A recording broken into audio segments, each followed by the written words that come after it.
It's my podcast today. Change. Of course we're talking about change. Of course, why not? So, I'm gonna tell you the truth. I'm gonna tell you the truth. I'm gonna tell you the truth too. Here's my podcast. Hey, what's going on, everybody? This is Andre Anderson. I am both host and founder of BSTL. What does BSTL stand for? By now, you got to know that it means building something that lasts. So anyways, I hope you've had a really good week since the last time I had a chance to speak with you.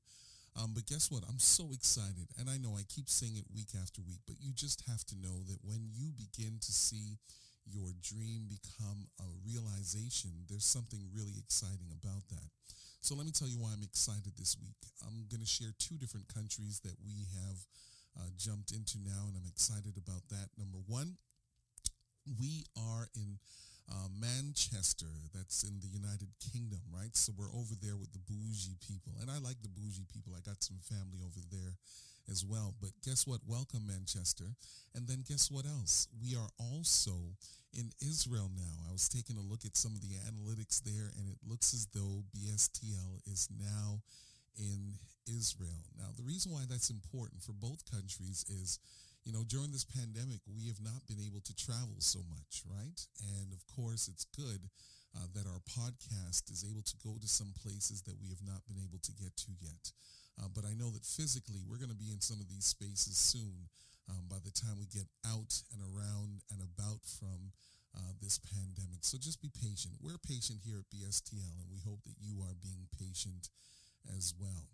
So guess what? We do have another conversation that we'd like to have this evening with you. And here's the conversation. Where did everyone go? So if you're writing it down, I'll just repeat it one more time. Where did everyone go? So I'm going to tell you that every now and then I like to have meetings in a restaurant. And I had a business meeting not too long ago to discuss some things with BSTL in terms of where we're going and some things that we need to cover off on. And by the way, I should just say this today so that you can mark it down because we hope to do it both virtually and in person. Last year we had our first annual leadership conference, and we're going to do it again in May of 2023. So please put that in your notebook so that you can know exactly when to look out for it. There'll be some details that come out soon. But anyways, in this meeting, I went to one of my favorite restaurants. I won't tell you where because some of you guys are going to show up, right? Because you're like FBI agents. But this place, I like it, okay?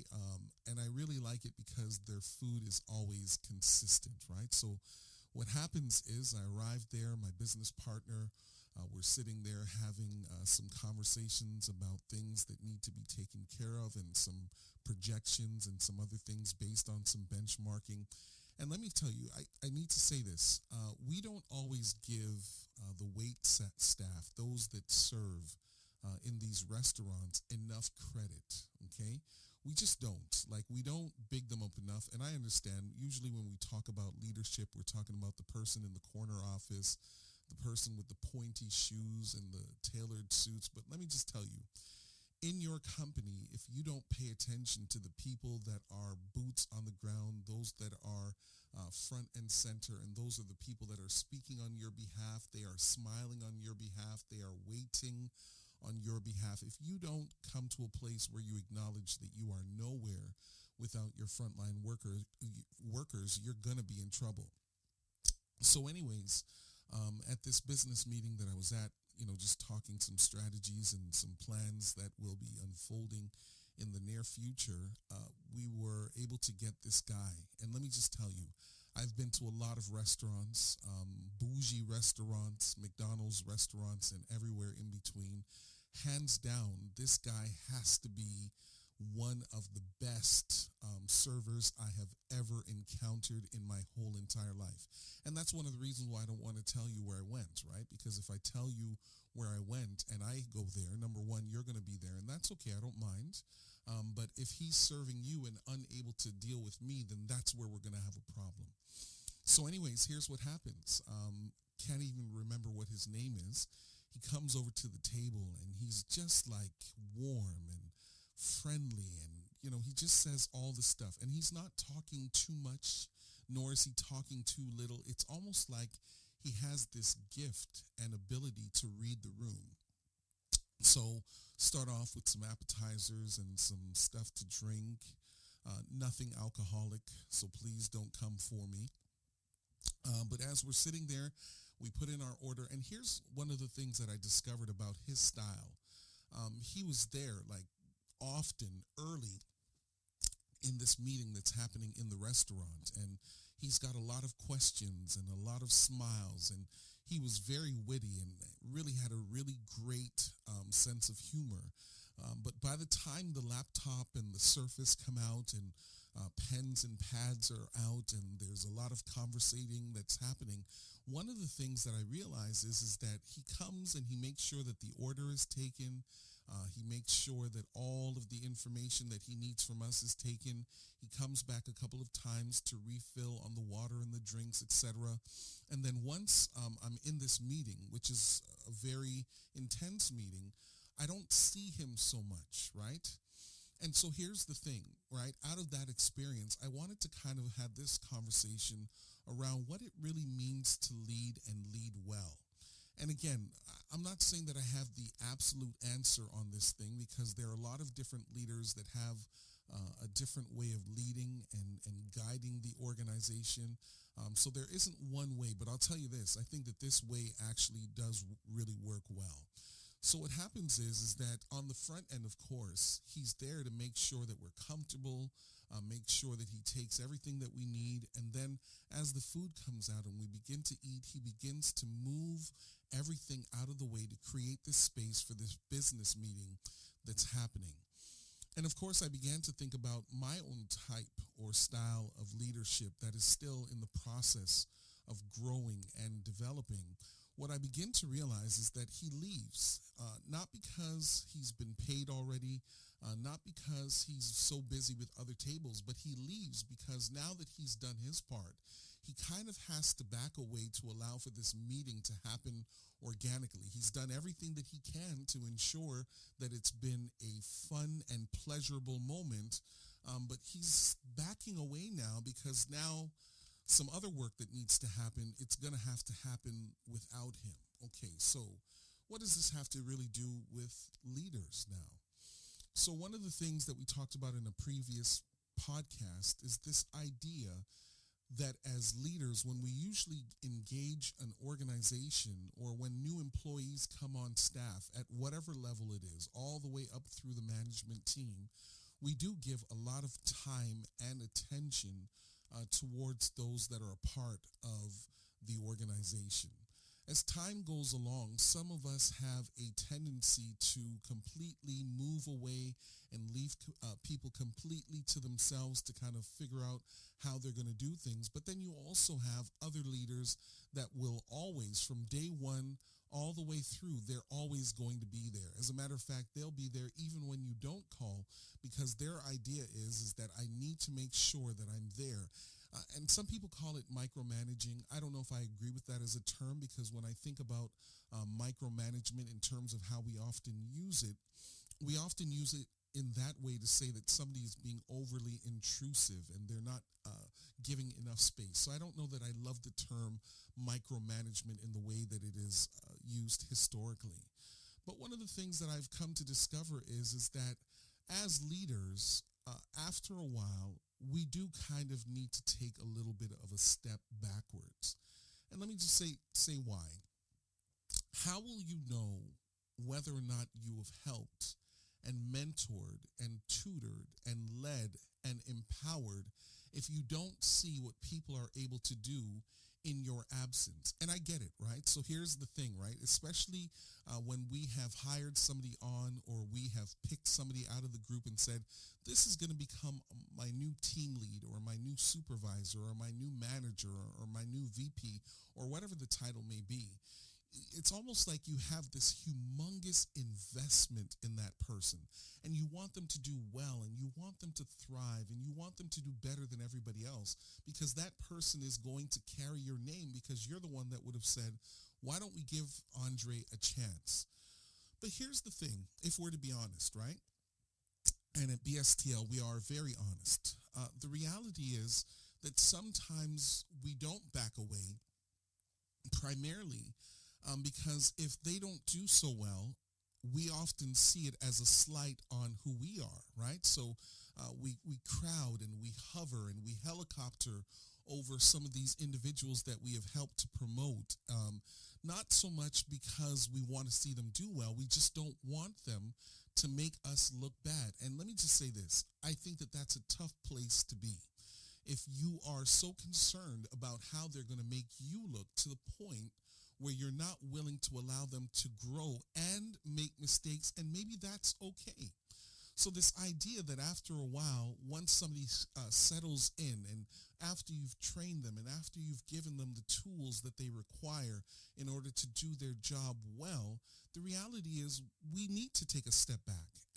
And not a huge step back. I mean, close enough that you can still observe what they're doing, but far enough away that you're not going to become their security blanket. And I know what this looks like, right? So anytime there are leadership changes in any organization, whether it's you that's moving or somebody else is moving, the reality is you do like it when the door knocks and somebody says, I can't seem to figure it out for the life of me. And I know that we like to come out and we like to log in under our own passwords and show them how simple it was. All you needed to do was go into that screen, and then you hit F3 and then you hit print, and voila, the problem is solved. But the problem with that is that whenever it is that we keep coming out because people can't do it without us, we will sooner or later cease to function in what we're supposed to be doing, because now you're over their shoulder constantly. And because you're over their shoulder constantly, what you don't realize is you're now beginning to do two different layers of work simultaneously, because you've still got to do your work, but you also now are really doing their work. And here's the thing, you both are becoming codependent. You're now leaning on them because you want them to look good, because you've developed them and you've trained them. But at the same time, they're also leaning on you because maybe they get to say, if there is a mistake that's made, well, I didn't do that because Andre has been working with me and he showed me exactly what I need to do. And so maybe here's what I'm also saying as part of this conversation is that we've got to be okay if somebody doesn't look so good after we've mentored and trained and taught them how to do specific things, because that also allows us to grow as leaders. I actually think that it is a compliment when you as a leader are able to train somebody to the point where after a while, aside from saying good morning and or good evening or just checking in to see how you're doing, they don't really need you after a while. I actually think that that's a compliment, because at the end of the day, don't you really want to be able to say that I keep training people that don't need me? As a matter of fact, I'll even go as far as to say this. You may actually train them so well that they may actually even become your superior at some point. And that's okay too, because there are going to be individuals that become a part of our organizations that will ultimately become so bright and so good at what they do that they may surpass you. But it doesn't mean that you're not still one of the brightest and the best. It just may mean that they have other aspirations and things that they would like to do. And part of that may be rising to a certain level in that company that may surpass you, even though you're the one that has trained them. So here's the other thing that I realized as I'm in this business meeting in this restaurant, and I'm really admiring the service that's coming from this male server. One of the things that I really appreciate about him is that he was also close enough if I needed something more for him to deliver to the table, but far enough away that he was not intrusive.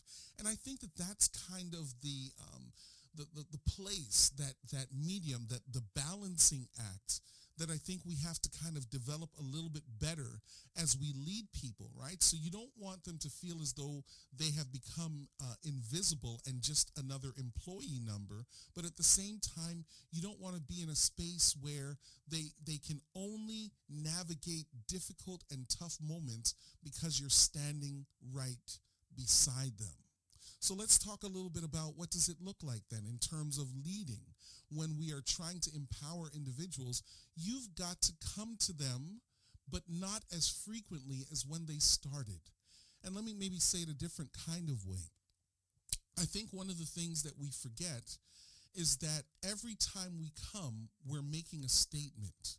And what we're making as a statement, especially when we show the individual how easy it was to troubleshoot and problem solve that thing, the more frequently we come, we may actually be taking away from their confidence because other people that have trained other individuals, they're not coming around as much, right? They've been there for months and years, and whoever trained them might say hi, ask them how they're doing in passing, but they're not around them because really the testament of a good leader is when I can leave you for an extended period of time and know that you're going to be okay. So what is it that we're doing? We're just checking in. We have to learn that the check-in is just as valuable as the training and the development. We want to check in with them to see how they're doing, see how they're developing. The reason why we want to continue to do that is sometimes those that are accustomed to the hands-on, when you leave them to themselves, it can be a little bit overwhelming. So the check-ins that I'm encouraging that we would do for these individuals that we have trained and developed and mentored is to help them to understand you are not alone. Now, with that being said, we also know what some of the blind spots are for some of the individuals that we train and we develop when they become a part of our organization. I'm also going to recommend and maybe state it this way, that when we do come to help them, we need to ask them about the areas that we know that they may not be confident in, right? So they may be able to do 80% of what they do extremely well. You're not coming to check in on them on the things that we know that they're going to exceed and excel on. No. You want to check in on the things that you know that they may struggle with, like maybe they don't speak to people well. You want to ask them, how are your conversations going with those that you have to engage in? If you know that they are individuals that may fall a little bit behind in some of their reporting and some of the information that they may have to log. I mean, it all depends on what your organization is all about. But the reality is you're not checking in on the areas that they are strong, but you are checking in the areas where you know that they may have some challenges. But finally, and I loved when the waiter did this thing. I thought it was probably by far the most brilliant moment of the overall evening from his perspective as one who was serving our table. One of the things I really enjoyed about him is that when he slowed down in coming to see how we were doing, when he finally came at the end, he began to talk about life. Ask us how our lives were, how are things going, what are we doing in the meeting? And when he did that, as I reflect about this thing, I realized that he was also humanizing us. Even though we are patrons to the restaurant, he was humanizing us to the point where he wanted us to know that, yeah, I do appreciate the fact that you've purchased this food, and I'm glad that you bought some extra things. And I'm sure he was hoping to get a tip, and he was tipped handsomely. But I like the fact that he humanized us. He wanted to get to know us a little bit better. And I think that this is one of the struggles and one of the challenges. And maybe for me, let me speak for myself. I'm a little bit of a type A personality, and so I'm often driven by getting the things done, getting the stuff done. And I may have a tendency at times to see whether or not, hey, this is what we said we were going to do, and this is what we need to finish.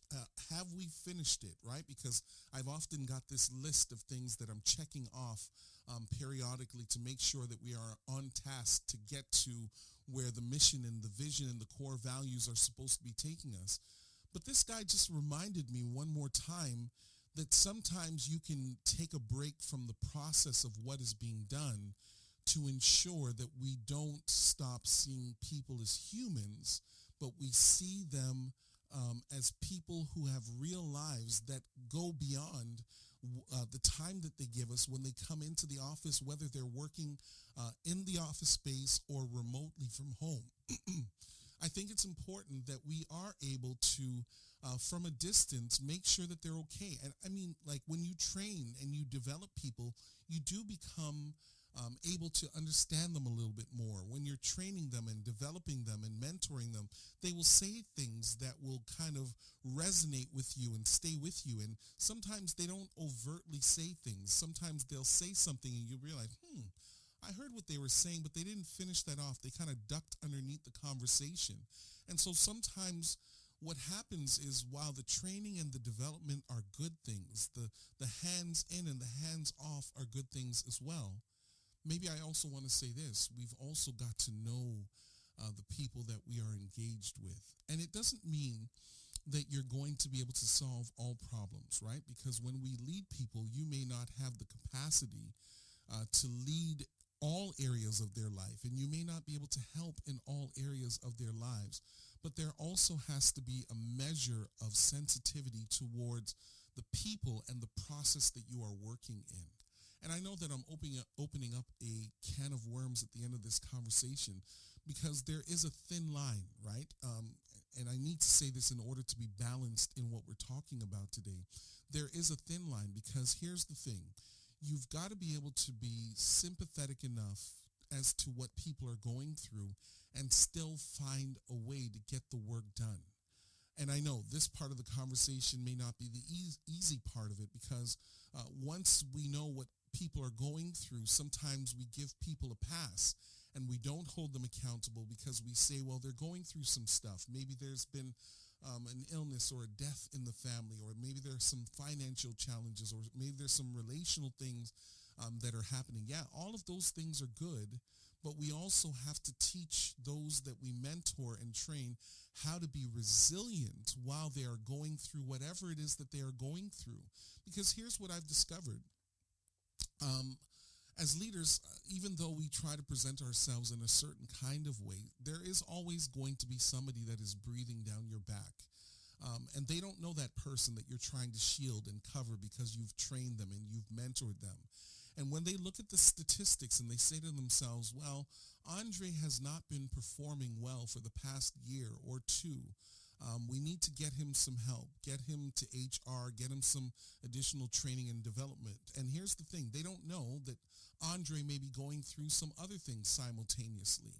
But the reality is, if they have given training and development and all of these other pieces to help me to do better, to perform my job, the reality is at some point somebody's going to say he's not making the cut.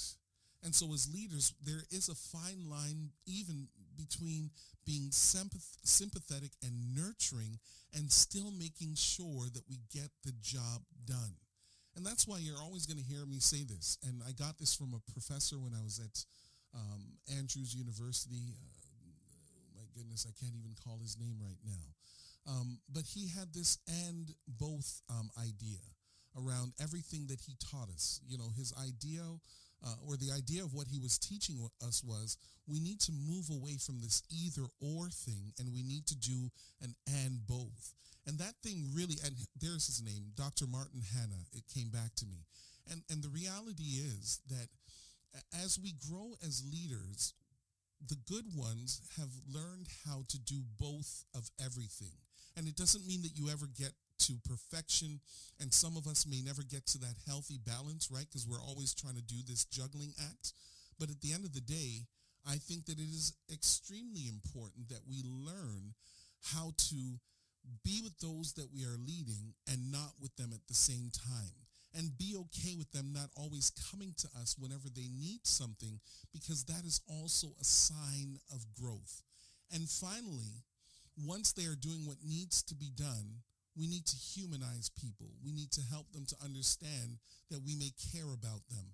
And it's not that we're doing it, excuse me, as a form of pleasantries, but we're doing it because we actually feel that way.